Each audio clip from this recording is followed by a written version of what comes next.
अब बात लश्कर के आतंकी सैफुल्लाह खालिद की करेंगे, क्योंकि पाकिस्तान में अज्ञात हमलावरों ने सैफुल्लाह की गोली मारकर हत्या कर दी है।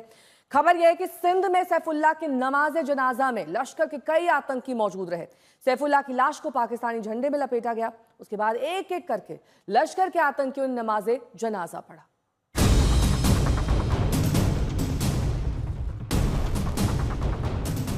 जिसने भारत में खून बहाया, जिसने बेंगलुरु, नागपुर, रामपुर में आतंकी वारदात को अंजाम दिया, वो मारा गया। उसके सीने में पीतल दाग दिया गया। नाम रजुल्लाह निजामनी उर्फ अबू सैफुल्लाह। लश्कर तैयबा के इस खूंखार चेहरे को जरा गौर से देखिए।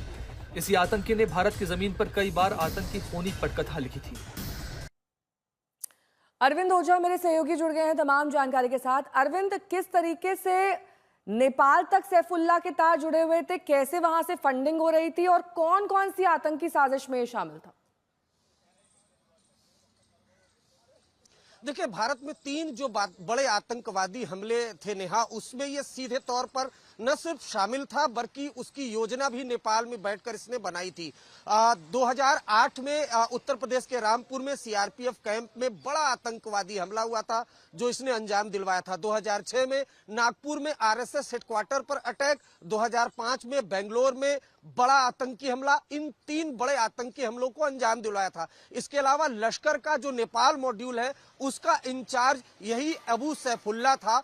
जब एजेंसियों को इसके बारे में जानकारी मिली तब नेपाल से लश्कर की टीम ने इसे पाकिस्तान के सिंध प्रोविंस में शिफ्ट करा दिया था और वहां पर बैठकर हाफिज सईद के इशारे पर लगातार लश्कर के काडर को न सिर्फ रिक्रूट कर रहा था बल्कि भारत और खासतौर से कश्मीर में जो आतंकी हमले करने के लिए आते थे उनको लॉजिस्टिक प्रोवाइड करना, उसको फाइनेंशियल सपोर्ट देना, ये इसका काम था। तो इसकी जो अज्ञात हमलावरों ने जिसको मौत के घाट उतारा है, सीधे तौर पर ये हाफिज सईद के लिए बड़ा झटका है कि क्योंकि 16 मार्च को हाफिज सईद का एक बेहद करीबी अबू काताल, उसकी भी अननोन गनमैन ने हत्या कर दी थी। तो सैफुल्लाह की बात करें तो ये एक बड़ा आतंकवादी था और लश्कर का ऑपरेटिव था जो लश्कर के आतंकियों को रिक्रूट करता था। ठीक है, एक बड़ा आतंकी यहाँ पर उसका खात्मा।